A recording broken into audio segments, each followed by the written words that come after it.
Hey everybody, Nick Espinoza, your chief security fanatic here, and today we are actually talking about the United States military intelligence because they've been monitoring U.S. cell phone movement via GPS without a warrant. Does anyone really still think that we don't need a GDPR here? Now, this is coming from the Wall Street Journal, but there's been a ton of sources that I've been looking at, but I'm cribbing primarily from them because they had a great article on this.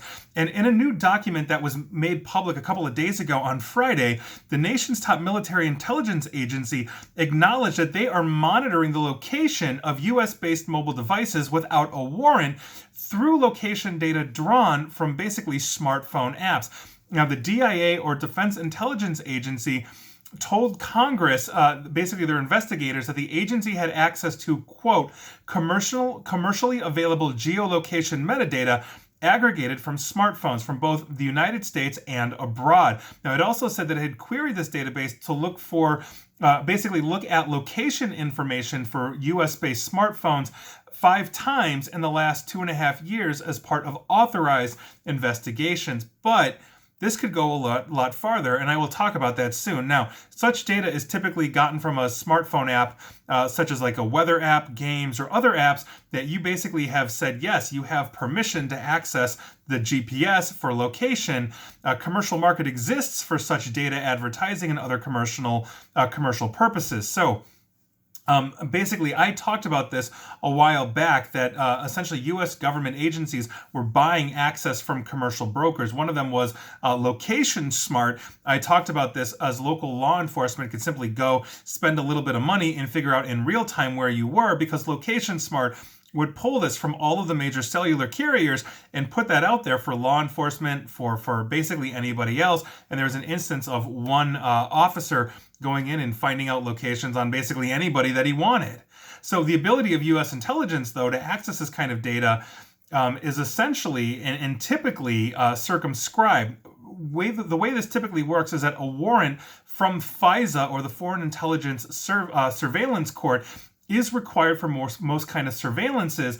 But however, the DIA told Congress that it didn't actually believe that it needed any sort of court order or authorization or warrant to acquire commercially available data for foreign intelligence or national security purposes. This also echoes a position that has been taken by numerous U.S. government agencies as the amount of data on individuals using computers, smartphones, tablets, etc., continues to expand, and basically we've all got them.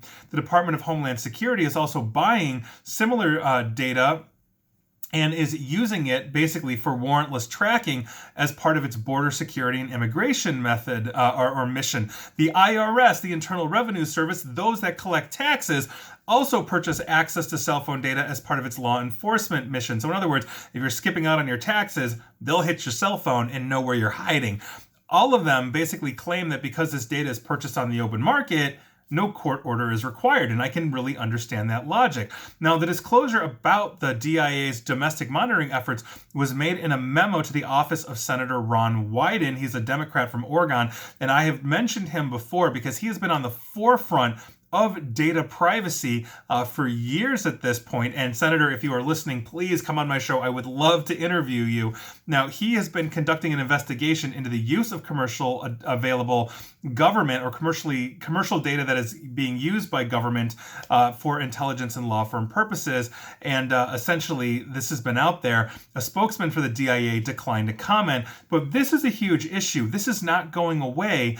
And we've been doing this for years. I literally did that Location Smart video back in something like 2018 on this situation. And a lot of our laws when it comes to this kind of privacy for technology were written in the Reagan era. We haven't seen much traction at the federal level, even though states like California have the CCPA, New York has SHIELD, Illinois has their biometric privacy law. We don't have a uniform law that would basically give us as U.S. citizens the right to maintain our data and the need for an intelligence agency to actually get a warrant, whether that's from FISA or another court order as well. I think that is beyond important, which is why I'm talking about it now. So that is your news of the day. Fortunately, it seems that the DIA has officially used this only a handful of times. However, they may not necessarily be disclosing anything. And as we saw, and this is what I wanted to mention earlier, with local law enforcement using services like Location Smart,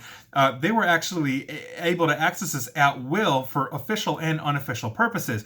So while it may officially be used by the DIA a handful of times, this could have been used scores of times by their officials that were simply gathering this information as they might have had an account with one of these companies. So that is something that I think is very important to consider here as well, that the official statements may not necessarily reflect the record. And so that is unfortunately your privacy news of the day. And please like, share, follow me here on Facebook and Twitter at NickAESP. And please feel free to subscribe to me at YouTube as well. And as always, stay safe and stay online. Thanks, everyone.